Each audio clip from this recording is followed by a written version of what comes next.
Welcome to the spoken English course. তোমরা যারা একদম বেসিক থেকে স্পোকেন ইংলিশ শিখতে চাও তারা কিন্তু এই কোর্সটা মিস করো না। আমি প্রত্যেকটা ক্লাসে স্পোকেন ইংলিশের একদম বেসিক কনসেপ্টসগুলো প্র্যাকটিক্যাল এক্সাম্পলস দিয়ে বুঝিয়ে দেবো। তাই একটা ক্লাসও মিস করা কিন্তু চলবে না। আজকে আমাদের ফার্স্ট ক্লাস, ক্লাস 1। আমার নাম শতরূপা। চলো ভিডিওটা শুরু করা যাক। ফুল কোর্সটা যদি তোমরা ফলো করতে চাও এবং একটাও ক্লাস মিস না করতে চাও তাহলে প্লিজ সাবস্ক্রাইব করে দিও আমার চ্যানেলটা এবং তার সাথে বেল আইকনটা প্রেস করে দিও যাতে প্রত্যেকটা ভিডিও তোমাদের কাছে পৌঁছে যায়। আমরা শুরু করব শর্ট সিম্পল সেন্টেন্সেস কিভাবে তৈরি করতে হয় সেটা দিয়ে। এখানে দুটো এক্সাম্পল আমি নিয়েছি। একটা দেখো, বই পড়ো, এবং দ্বিতীয়টা হলো ওখানে যাও। প্রথমে দেখে নিই বই পড়ো এই সেন্টেন্সের ইংলিশ আমরা কিভাবে কনস্ট্রাক্ট করছি। বই মানে বুক, পড়ো মানে রিড। কিন্তু আমরা যখন ইংলিশে বলি আমরা কি বলি বুক রিড? এটা বললে কি এই মানেটাই দাঁড়াচ্ছে বই পড়ো? না, এটা দাঁড়াচ্ছে না। তাহলে এক্স্যাক্টলি কিভাবে তৈরি হয়? আমরা বলি রিড আ বুক, মানে রিড শব্দটা আগে চলে আসছে, বুক শব্দটা পরে চলে আসছে। রিড আ বুক। ঠিক সেরকমই ওখানে যাও, ওখানে মানে দেয়ার, যাও মানে গো। আমরা নিশ্চয়ই দেয়ার গো বলবো না, আমরা কি বলবো? গো দেয়ার। এখানে গোটা আগে চলে আসছে, দেয়ারটা পরে চলে যাচ্ছে। দুটো এক্সাম্পলই দেখো যে ভার্বগুলো রয়েছে বা ক্রিয়াগুলো রয়েছে। ক্রিয়া মানে যেখানে কাজ বোঝায়। বই পড়োতে ক্রিয়া কোনটা? Read, verb is read.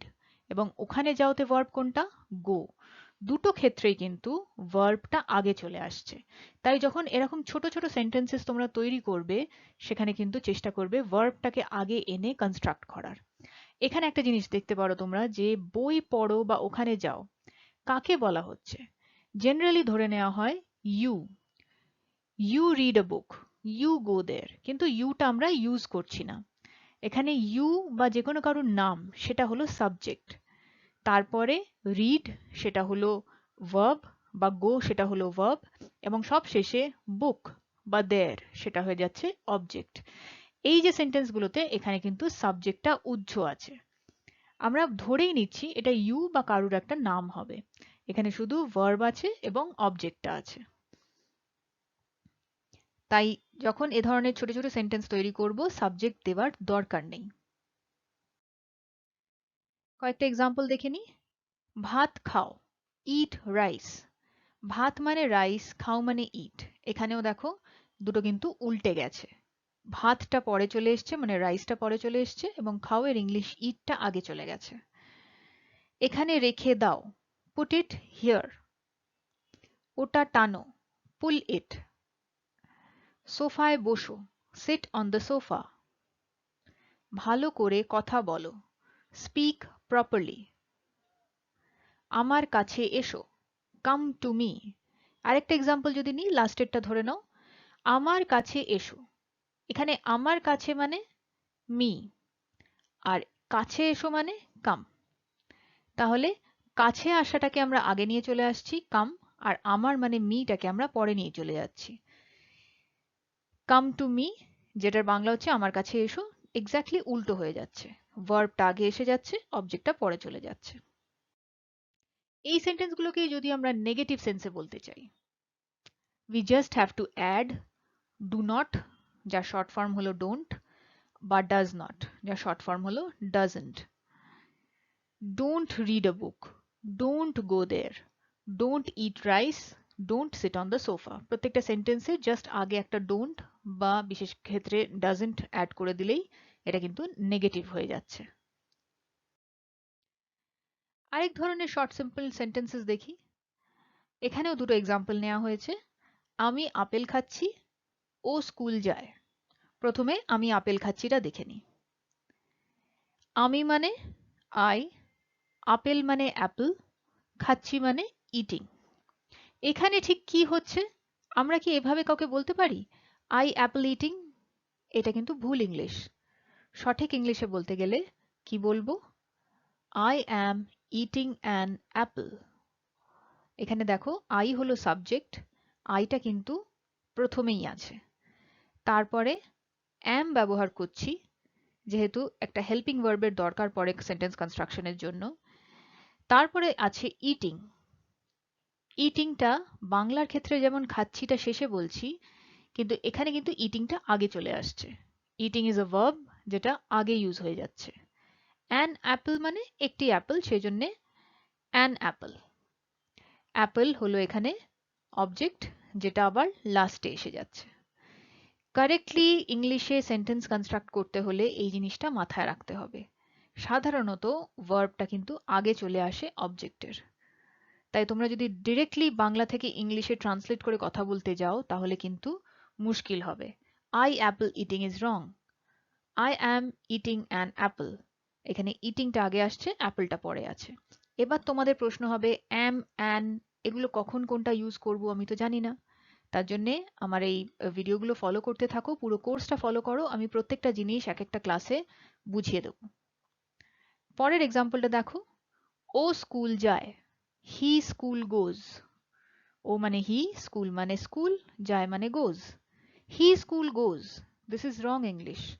এটা কিন্তু সঠিক সেন্টেন্স নয়। ঠিক আগেরটার মতোই যদি আমরা ফর্মুলাটা বসাই তাহলে কি হবে বলো তো? হিটা হি এর জায়গায় থাকবে, স্কুলটা পরে চলে যাবে, গোজটা আগে এসে যাবে যেহেতু গোজটা verb. He goes to school. আবার বলছি, এখানে টু এসেছে মাঝখানে একটা, এই টুটা কখন ঢোকাবো, এখানে টু এর জায়গায় অন্য কিছু দেওয়া যাবে কিনা, সেইগুলো সব আমি ডিটেলে প্রত্যেকটা ক্লাসে আমার ফলো করো, তুমি সব পেয়ে যাবে। আরো কয়েকটা এক্সাম্পল দেখে নিই। আমার মা খাবার রান্না করেছে। মাই মাদার ইজ কুকিং আ মিল। এখানে রান্না করছে, এটা কুকিং, আর খাবার সেটা হলো মিল। বাংলায় যেখানে খাবারটা আগে আছে, ইংলিশে কিন্তু মিলটা লাস্টে আছে। রান্না করছে এটা বাংলায় যখন শেষে আছে, ইংলিশে কিন্তু কুকিংটা মাঝখানে চলে আসছে। তাই দেখো এখানে সাবজেক্ট হচ্ছে মাই মাদার, যেটা আগেই আছে, কিন্তু ভার্ব যেটা বাংলায় শেষে আসে সেটা ইংলিশে কিন্তু মাঝখানে চলে আসছে, আর তারপরে অবজেক্টটা আসছে।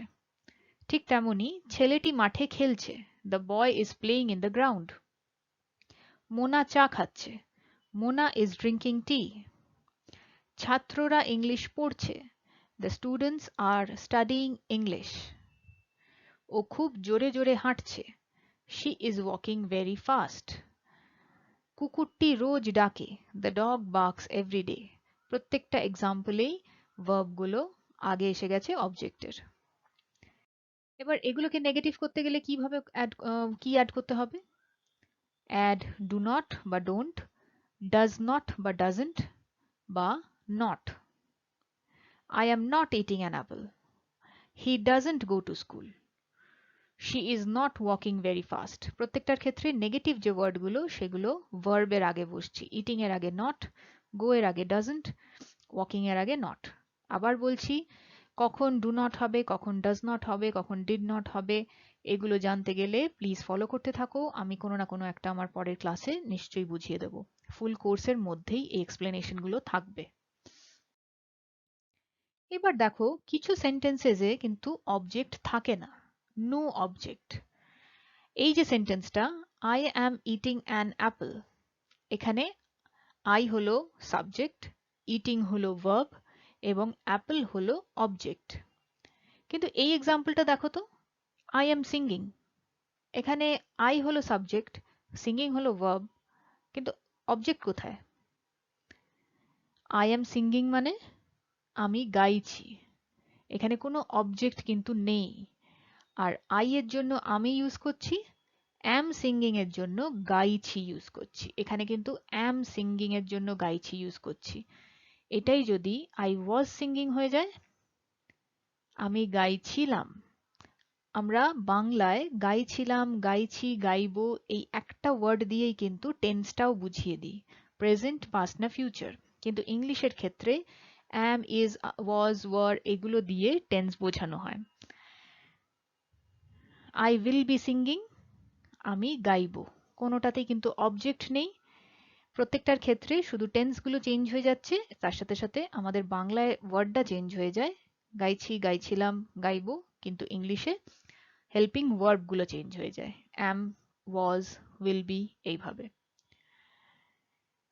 ঠিক তেমনি দ্য ক্যাট ওয়াজ রানিং, বেড়ালটি দৌড়চ্ছিল। দ্য চাইল্ড উইল ক্রাই, বাচ্চাটি কাঁদবে। দ্য মিল্ক ইজ বয়েলিং, দুধটি ফুটছে। প্রত্যেকটির ক্ষেত্রেই দেখে নাও এখানে কিন্তু কোনো চেঞ্জ হচ্ছে না, কোনো ওয়ার্ডের পজিশন কিন্তু ওলটপালট হচ্ছে না। এখানে তো অবজেক্ট নেই, সুতরাং অবজেক্টের আগে পরে যাওয়ার তো কোনো ব্যাপারই নেই। তাই যেমন আছে সেরকমই, প্রথমে সাবজেক্ট, তারপরে ভার্ব। প্রত্যেকটার ক্ষেত্রেই একই রকম অবস্থা। No action verb. Action verb কোনগুলো? যেগুলো কোনো কাজ বোঝায়। আমি একজন গায়ক, আই অ্যাম আ সিঙ্গার। এখানে কি কোনো অ্যাকশন ভার্ব আছে? এখানে কি কোনো কাজ বোঝানো হচ্ছে? না। আই হলো সাবজেক্ট, সিঙ্গার হলো অবজেক্ট, আর অ্যামটা এখানে হেল্পিং ভার্ব, যেটা কোনো কাজ বোঝাচ্ছে না, যেটা একটি অবস্থান বা একটা কোয়ালিটিকে কোয়ালিফাই করছে। ও সুন্দরী, শি ইজ বিউটিফুল। এখানেও শি হলো সাবজেক্ট, বিউটিফুল অবজেক্ট, আর ইজ হলো হেল্পিং ভার্ব। এখানে কোনো কিন্তু কাজ বোঝানো হচ্ছে না। এইগুলো দেখানোর কারণ হলো এখানেও কিন্তু অবজেক্ট এবং ভার্বের কোনো পজিশন চেঞ্জ হচ্ছে না, কারণ কোনো অ্যাকশন ভার্বই নেই। তাই পজিশন চেঞ্জ হওয়ারও কোনো ব্যাপার নেই। প্রথমে সাবজেক্ট, তারপরে ভার্ব, হেল্পিং ভার্ব, শেষে অবজেক্ট। আমার মা বুদ্ধিমতী। আমার মা, মাই মাদার, বুদ্ধিমতী, ইজ ইন্টেলিজেন্ট। জামাটি দামি। জামাটি, দ্য ড্রেস, দামি, ইজ এক্সপেন্সিভ। ঠিক যেভাবে বাংলায় বলছো ইংলিশেও সেইভাবে বলছো। এবার কোথায় অ্যাম বসবে, কোথায় ইজ বসবে, সেগুলো পরের ক্লাসে আমি বুঝিয়ে দেব। এগুলোকে নেগেটিভে কিভাবে বলবো? Add not, just not add করে দাও। I am not a singer. The dress is not expensive. The child will not cry. Just অবজেক্টের আগে তুমি নটটাকে অ্যাড করে দিচ্ছ, তাহলে কিন্তু নেগেটিভ তৈরি হয়ে যাচ্ছে। কয়েকটা সেন্টেন্সেস আমি দিচ্ছি বাংলায়, যেগুলোকে তোমরা ইংলিশে চেষ্টা করো তো কনভার্ট করে লেখার। দরজা খোলো, আস্তে হাঁটো, আমি টিভি দেখছি, আমি দুর্বল নই। আজকের ফার্স্ট ক্লাসটা যদি ভালো লেগে থাকে তাহলে প্লিজ সাবস্ক্রাইব করে দিও, তার সাথে বেল আইকনটা প্রেস করে দিও, যাতে প্রত্যেকটা ভিডিও তোমাদের কাছে ঠিক সময়ে পৌঁছে যায়। Thank you so much.